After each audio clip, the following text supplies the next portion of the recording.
자, 일론 머스크의 큰 그림. 관련주도 아직 한 발 남았다. 무슨 얘기일까요? 머스크는 지금 큰 그림을 그려가고 있습니다. 머스크를 제가 개인적으로 막 빠나 팬 그런 개념이 아니에요. 그냥 이 사람 진짜 대단하구나. 그리고 이 사람은 정말 생각이 좀 많이 다르구나.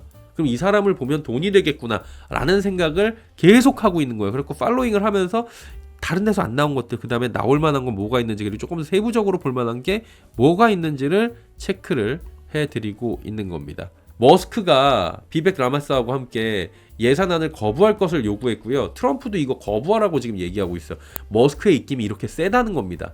머스크가 거부하라 그러니까 트럼프도 거부를 하고, 물론 이제 얘기를 듣는 그런 주종관계라는 게 아니에요. 이게 굉장히 여기서 논의한 내용들이 심도 있게 다뤄진다는 말씀을 드리는 거고, 그만큼 머스크가 힘이 세졌다는 겁니다. 현 시점에서 누구보다 영향력이 커진 건 누구예요? 일론 머스크. 어떻게 알려져 있던 사람이에요? 그러니까 전기차의 아버지 같은 사람입니다. 누구도 도전하지 않았던 전기차를 꾸김없이 만들어가지고 생산해 냈고, 대량 생산에 성공했고, 전기차의 대중화를 선도한 인물입니다. 얼마 전까지만 해도 전기차 이꼴 뭐였어요? 테슬라였습니다. 이 공식이 그대로 유지가 됐어요. 전 세계 점유율 50%가 아니라 막 7, 80% 막 다 갖고 있었어요. 근데 요즘에는 이제 전기차 회사가 많아지고 그러다 보니까 50%가 살짝 깨지기도 하죠. 테슬라는 그리고 영업이익이 좋은 회사입니다. 기가팩토리를 통해서 원가 경쟁력 확보를 이룩하고 영업이익률도 굉장히 올려요. 제조업이 회사인데도 불구하고 영업이익률, 단점은 뭐예요? 신제품들, 새로운 메뉴를 새로운 차들을 많이는 못 만드는데 그냥 찍어내잖아요. 그러니까 뭐 약간의 뭐 판금이나 이런 것들 좀 문제가 있고 이렇게 막 들려 있고 막 그렇다고는 하는데, 어쨌든 간에 그렇게 해갖고 원가 경쟁력을 가져가가지고 혁신을 통해 갖고 가지고 온 회사가 테슬라라는 회사입니다. 그래갖고 세계 최고의 갑부가 됐잖아요. 참고로 자동차 산업 3단계 성장 사이클은 대량 생산을 하고요, 할부 금융을 만들고 시장 확대 전략을 가져가는 겁니다. 테슬라의 경영 전략에 그대로 들어가요. 기가 팩토리를 통한 대량 생산을 하고 할부 금융을 확대시키고 저가형 모델을 출시합니다. 포드의 단순 차량, 그 컨베이어 벨트 만들어 갖고 했던 거 있죠. 그것처럼 몇 개 없잖아요, 모델이 초창기에. 단순하게 모델을 몇 개 찍어내요. 그래가지고 또 수직 계열을 만들어가지고 효율성을 극대화를 시킵니다. 대량 모델을 해갖고. 그리고 기가 팩토리를 통해서 공정 혁신을 만들었어요. 그리고 무이자 할부 확대합니다. 그리고 고금리에서도 차량 구매를 할 수 있도록 만들어줬고요. 그 다음에 저가 모델을 만들었죠. 모델 3, 모델 Y 이런 애들. 그래가지고 포지셔닝을 가져간 거예요. 머스크는 제조업 분야에서 그래가지고 굉장히 성공을 했습니다. 근데 단순 제조업이 아니라 혁신을 통한 제조업을 만든 거고요. 단순하게 자동차, 전기차 회사로 알려지고 있지만 이미 머스크는 이 위에 보시다시피 다양한 머스크만의 생태계를 통해서 미래를 그리고 있는 그런 사람입니다. KB증권 자료를 참고한 건데, 머스크가 만드는 세상은 오토모티브에서는 테슬라가 있고, 이 밑으로 가면 쭉 있고, 그 다음에 에너지엔 솔라시티가 있고 쭉 내려가게 되고, 그 다음에 또 엔젤 인베스트 여기 투자자문 회사들 있고요. 그 다음에 에어로스페이스는 스페이스X가 있고, 그 다음에 AI가 있는데 AI에서 뉴럴링크가 있고, 오픈 AI가 있고, 피규어 오브 라이프가 있고, 그 다음에 텔레커뮤니케이션 스타링크가 있고, 어마어마해요. 이런 정도로 지금 많은 것들, 그러니까 테슬라 하나로 알고 있지만 이렇게 수많은 기업들이 있고, 이 수많은 기업들이 이제 모두 다 혁신을 통해 가지고 가고자 했던 방향으로 가려고 지금 턴을 할 수 있는 계기를 만들었다는 거죠. 어떻게? 도지 수장으로 지금 들어가면서, 그러면서 이제 트럼프의 최측근이 되면서 뭔가 이제 힘의 영향력까지 생긴 거잖아요. 대통령은 못해요. 이제 이게 대통령 조건이 있는데 미국에서 할 수 있는, 그거는 아마 출마가 안 될 겁니다, 머스크가. 자, 일론 머스크는 그래가지고 단순하게 세계 최고 부자 아니면 자동차의 아버지, 전기차의 아버지가 아니라 미국 대통령을 가장 지근거리에서 보좌하고 정책에 가장 강하게, 막강하게 지금 휘두를 수 있는 권력을 갖게 됐습니다. 이거 거부하라 그러고 실제로 거부했잖아요. 이 정도예요. 이런 권력을 갖기 위해서 트럼프를 이번 선거에서 최선을 다해 회사의 명운과 본인의 명운을 걸고 지금 도운 겁니다. 이유는 뭐예요? 앞으로 이 사람은 굉장히 이기적인 사람이잖아요. 딱 봐도 이기적이잖아. 이기적인 사람이 성공한다니까. 앞으로 본인이 그리는 사업 방향 때문에 그 세상으로 가게 하기 위해서 화성으로 가는 세상, 그 다음에 모든 게 이제 우리 회사를 통해서 이어지게 하는 회사, 뉴럴링크로 만드는 회사, 그 다음에 오픈 AI로 만들어지는 회사, 이런 것들을 만들기 위해서 자율주행으로 전 세계가 돌아다니는, 그걸 위해서 민주당의 여러 가지 그런 허들보다는 허들을 치워줄 수 있는 트럼프하고 함께한 겁니다. 그래서 우선적으로 트럼프 당선되자마자 이제 머스크하고 함께했잖아요. 제가 지금 전해드렸던 내용이 뭐였어요? 그때 자율주행 관련주 보세요 여러분이라고 말씀을 드렸던 거예요. 섹터 움직였어요 안 움직였어요? 많이 움직였죠 벌써. 혹자는 스페이스 X를 통해서 우주 탐사 쪽이 중요하다고 하는데 맞아요. 근데 우선순위로는 자율주행 쪽이 더 빠르게 좀 움직이지 않을까라고 말씀을 드리고 있는 거고요.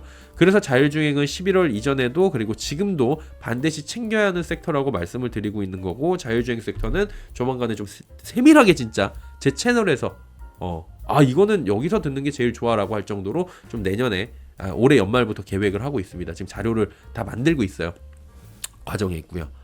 근데 여기 뭐 어때요? 복잡해요. 뭐가 복잡해? 이거 미국 기업들이잖아 다. 그러면은 얘랑 관련된 아니면 이 사람이 하고 있는 사업을 투자를 할 건지 아니면 관련 연관 산업에 미국 쪽에 투자를 할 건지 국내로 할 건지 이게 좀 복잡합니다. 그 부분은 제가 차근차근 정리를 해드릴게요.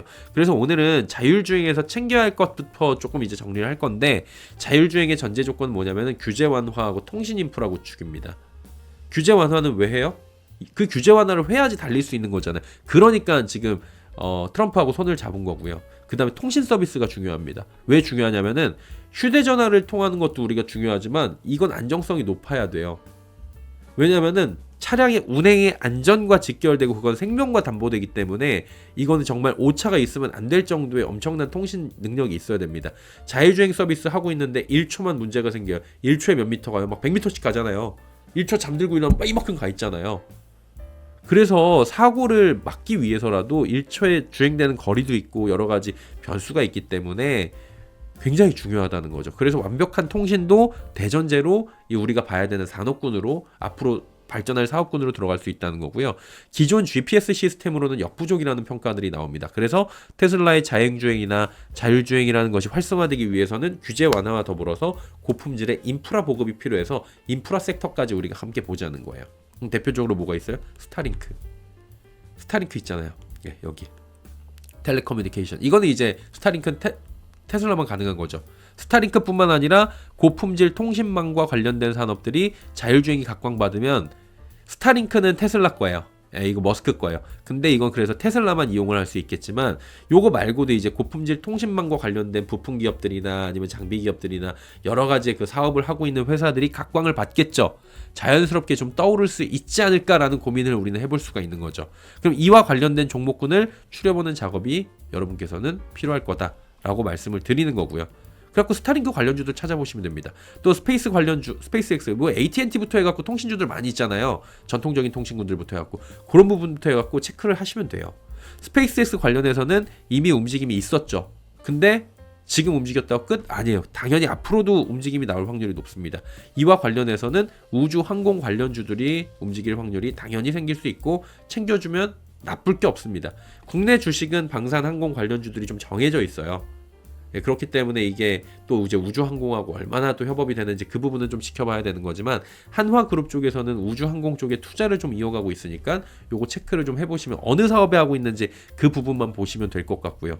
저는 이제 오늘 국내는 알아서 찾으시면 되고 다 우리 한글 볼 수 있잖아요. 이건 자료들이 있는 거니까. 해외 주식을 볼 때는 로켓랩, ATS 스페이스, 그 다음에 레드와이어 이런 회사들이 주로 있더라고요. 해외 주식은 제가 티커 정도는 드릴 수 있습니다. 뭐 하는 회사인지. 그 다음에 찾아보시면 돼요, 여러분이. 해외 주식은 일일이 찾기가 좀 어렵다라고 건의가 와가지고 저 이제 여러 가지 좀 해주면 안 되냐는데 요거 와도 많아요. 요거를 사라는 얘기는 아닙니다. 대표적인 거니까 이걸 검색하면 또 옆에 파생돼서 나와요. 저번에 뭐 시니어 에너지부터 해가지고 LNG 관련주들도 쭉 드렸었잖아요. 마찬가지입니다. 찾으면 나와요. 조사하면 다 나옵니다. 이런 식으로 지금 티커들이 나와 있어요. 그럼 뭐 하는 애들이냐? RKLB 같은 경우에는 소형 로켓 발사 기업이에요. 스페이스 X를 제외한 로켓 발사 시장의 절반 이상을 점유하고 있고요.